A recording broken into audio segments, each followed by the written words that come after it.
Sebelum lanjut di pembahasan tentang menyemprot rumput dengan baik dan benar sesuai dosis, saya akan menginfokan dulu. Apabila yang nonton sudah mencapai 300 kali ditonton dalam waktu 3 hari, maka saya akan bagi-bagi dana kaget dan linknya ada di deskripsi apabila mencapai target yang telah ditentukan.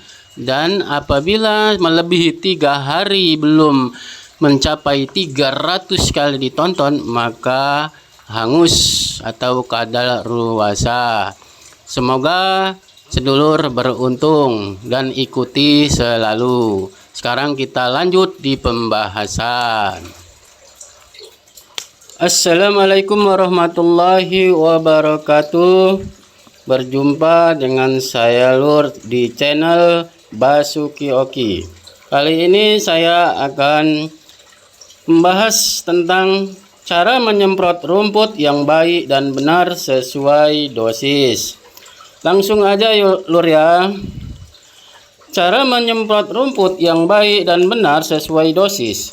Waktu takaran penggunaan herbisida pada pembahasan kali ini akan menyebarkan artikel perihal tutorial cara menyemprot rumput yang baik dan benar. Menyemprot rumput atau gulma di lahan perkebunan atau pertanian menjadi solusi untuk meringankan beban pengerjaan. Sekarang ini penyemprotan gulma banyak digandrungi dan sudah terbukti mempersempit masa operasional. Namun yang terjadi di lapangan banyak dijumpai petani menggunakan takaran atau dosis tidak sesuai standar. Maka dari kebiasaan dan tumpuan kerja petani ibarat ini harus dapat dirubah agar ke depan populasi tumbuh-tumbuhan tidak punah karena ulah manusia. Pada dasarnya, gulma yang dianggap sebagai pengganggu bukan tidak memiliki manfaat sama sekali. Namun setiap spesies tertentu ada yang dapat digunakan sebagai bioetanol, kosmetika, keperluan farmasi, materi baku kimia dan pupuk. Mulai ketika ini gunakanlah pembasmi gulma atau herbisida secara baik dan bijaksana. Cara kerjanya harus laksanakan pada waktu cuaca cerah dan melihat kondisi arah angin. Jika menyemprot ketika angin bertiup, maka jangan menyemprotkan herbisida melawan atau menghadap arah angin, namun harus mengikuti arah angin bertiup. Untuk takaran atau dosis harus ditinjau dari kondisi gulma di kebun dan herbisida diadaptasi dengan sifat gulma. Berikut yaitu nama produk herbisida serta penggunaan takaran herbisida bersifat glifosat, sistemik dan kontak.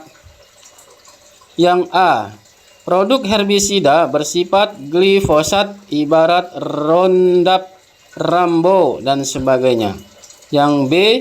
Produk herbisida bersifat sistematik ibarat Garlon, Starlon dan sebagainya. Yang C. Produk herbisida bersifat kontak, Gramoxone, Noxone dan sebagainya. Kemudian kondisi gulma dibagi menjadi 3, yaitu yang pertama, gulma ringan. Dosis gulma ringan ibarat jenis rumput-rumputan. Takaran yang dapat diterapkan antara 50 sampai 70 Celcius per 15 sampai 20 liter air. Yang kedua, gulma sedang. Dosis gulma sedang ibarat jenis gulma berdaun sempit dan gulma berdaun lebar. Untuk umur gulma antara 3 sampai 5 bulan dengan ketinggian 30 sampai 50 cm. Takaran yang dapat diterapkan antara kurang lebih 100 Celcius per 15 sampai 20 liter air. Yang ketiga, gulma berat. Dosis berat sedang ibarat gulma berdaun sempit dan gulma berdaun lebar. Untuk umur yang sangat bau tanah dengan ketinggian mencapai pundak dan kepala orang dewasa, takaran yang sempurna diterapkan antara 120 sampai 150 Celcius per 15 sampai 20 liter air. Menyemprot gulma berat tidak efektif dilakukan. Alasannya yaitu kerugian yang paling menonjol yaitu final hayat gulma yang tidak maksimal. Jika dipaksakan maka penyemprotan ulang hingga 2 hingga 4 kali. Jika ingin menerima hasil maksimal dalam penyemprotan maka pencampuran herbisida harus diperhatikan. Bila menggunakan herbisida bersifat glifosat, kontak dan sistemik, semua itu tergantung dari merek dan jenis herbisida itu sendiri. Pencampuran ini pun terbagi menjadi 2 metode dan perbandingan hasil final hayat gulma cukup jauh. Berikut yaitu langkah pelaksanaannya. Yang pertama, caranya masukkan kurang lebih 2 gelas air bersih ke dalam tangki semprotan. Kemudian masukkan herbisida ke dalam tangki semprot. Setelah semua selesai, tambahkan lagi air hingga penuh tangki. Yang kedua, cara kedua ini memang lebih rumit, namun sangat membantu untuk medan berbukit. Gunakan galon atau jerigen ukuran 20 liter. Masukkan sedikit air ke dalam jerigen. Tujuannya untuk memecah 2 jenis herbisida yang akan digunakan. Kemudian masukkan kedua herbisida yang bersifat glifosat dan kontak secara terpisah dalam jerigen. Setelah itu, isi jerigen dengan air hingga penuh. Cara pengerjaannya tinggal tuangkan air herbisida dari jerigen ke dalam tangki semprot. Keunggulan dari pencampuran kedua sifat herbisida ini sangat efektif membasmi gulma fakis, ilalang, dan anak kayu sekaligus. Kemudian, keuntungannya dapat menekan biaya operasional dan upah pekerja. Keterangan: untuk mengatasi gulma berdaun sempit ibarat ilalang, paitan, tempuyung, dan lain-lain, herbisida yang digunakan bersifat glifosat ibarat Roundup atau sejenisnya. Untuk mengatasi gulma berdaun lebar ibarat senggani, pakis, kutu babi, anak kayu, herbisida yang digunakan bersifat kontak atau sistemik ibarat Gramoxone, Noxon atau sejenisnya dengan Garlon atau sejenisnya. Namun hanya gulma kentangan yang paling baik dibasmi oleh herbisida bersifat sistemik. Untuk pencampuran herbisida bersifat glifosat, mampu juga menggunakan herbisida bersifat sistemik ibarat Ali dan Garlon. Namun kelemahan dari herbisida bersifat sistemik ibarat Garlon tidak mampu dicampur secara pribadi ke dalam herbisida bersifat glifosat ibarat Roundup. Cara pencampurannya harus sendiri-sendiri ke dalam tangki semprot. Contohnya, masukkan Roundup, air, lalu Garlon ke dalam tangki semprot ataupun jerigen sesuai dosis. Catatan: untuk penggunaan herbisida kimia harus baca aturan pakai dan menggunakan alat pendukung ibarat masker dan pakaian tertutup. Tangki semprot tidak boleh bocor karena kulit akan terkelupas atau cedera bila menggunakan herbisida kimia bersifat kontak. Demikian sedikit isu mengenai menyemprotkan herbisida kimia dan mengulas sedikit perihal dosis atau takaran yang baik. Gunakan kemajuan teknologi pertanian pada tempatnya, terlebih menggunakan herbisida kimia. Jika potret kerusakan alam di masa depan itu terjadi, maka itu yaitu warisan dari tangan-tangan kita sekarang. Pertolongan pertama mengatasi keracunan herbisida. Profesi sebagai seorang petani tidak dapat dipisahkan dari pestisida dari golongan herbisida. Herbisida yaitu racun pembasmi rumput atau gulma. Biasanya petani menggunakan herbisida untuk mengurangi jangka waktu pembersihan lahan dari gulma yang dianggap sebagai pengganggu dan dianggap sebagai penghambat pertumbuhan tanaman. Herbisida dibuat dengan banyak sekali macam sifat, yaitu glifosat, kontak, dan sistemik. Pada umumnya, perbedaan tersebut disebabkan oleh sifat dari sasaran gulma itu sendiri. Akibatnya, banyak dari sobat petani kurang memperhatikan dilema ini dan kecerobohan dalam aplikasinya pun kurang memperhatikan standar keamanan dalam penggunaannya. Semakin majunya teknologi isu pertanian, maka semakin banyak produk dari brand-brand herbisida dijumpai di toko-toko pertanian.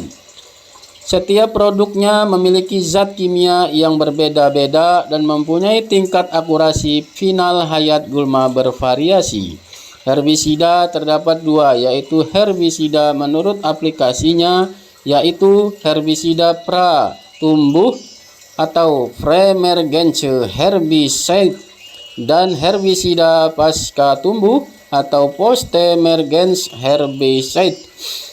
Pada umumnya, herbisida bekerja dengan menggunakan proses anabolisme senyawa penting ibarat pati, asam lemak atau asam amino melalui kompetisi dengan senyawa yang normal dalam proses tersebut.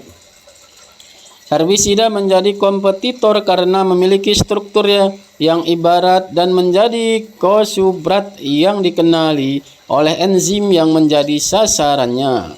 Cara kerja lainnya yaitu dengan menggunakan keseimbangan produksi bahan-bahan kimia yang dibutuhkan tumbuhan. Herbisida yaitu jenis racun pembasmi rumput yang berbahaya bagi penggunanya, karena bila tidak mengikuti standar keamanan, maka dapat menjadikan keracunan herbisida. Biasanya kepala menjadi pusing dan bila tidak cepat ditangani, kondisi badan akan semakin lemah. Tidak mampu makan, minum karena pengecap dan tenggorokan melepuh. Fungsi ginjal mulai terganggu, bahkan hingga harus basuh darah. Hati pun mengalami gangguan, mata makin kuning dan enzim hati makin tinggi. Timbul bisul paru-paru dan sesak napas, gagal napas dan berakhir dengan kematian. Saat terjadi keracunan herbisida harus dibawa ke rumah sakit terdekat. Jika tidak segera ditolong, maka yang terjadi akan ibarat penjelasan di atas. Kemudian santunan pertama di lapangan dapat menggunakan metode di bawah ini. Karena metode di bawah ini berfungsi untuk mengeluarkan racun yang telah terhirup tanpa sengaja atau terminum, efek samping yang akan ditimbulkan yaitu muntah-muntah ketika beberapa waktu diminumkan dan kemudian badan menjadi lemas. Berikut yaitu cara melaksanakan bantuan pertama ketika keracunan herbisida. Bahan utama: tanah liat putih secukupnya, air. Cara membuat dan aplikasinya: tanah liat putih atau lempung putih dicampur menggunakan air, kemudian disaring lalu diminumkan. Tanda-tanda keluarnya racun: adanya tanda-tanda muntah-muntah. Setelah beberapa jam minum susu putih dengan diberi garam secukupnya. Catatan: setelah menggunakan metode ini, sebaiknya korban segera dibawa ke klinik atau rumah sakit terdekat agar menerima perawatan medis yang cukup untuk pemulihan kondisi badan yang telah terkontaminasi materi akibat herbisida. Untuk menghindari terjadinya efek samping keracunan herbisida, gunakanlah standar keamanan yang baik dan minum air kelapa muda atau minum 1 buah perasan air jeruk nipis dicampur 1 sendok makan madu murni setiap habis menyiang gulma atau menyemprot gulma. Demikianlah penjelasannya. Sampai di sini dan sampai jumpa di lain kesempatan. Dan akhirnya, assalamualaikum warahmatullahi wabarakatuh.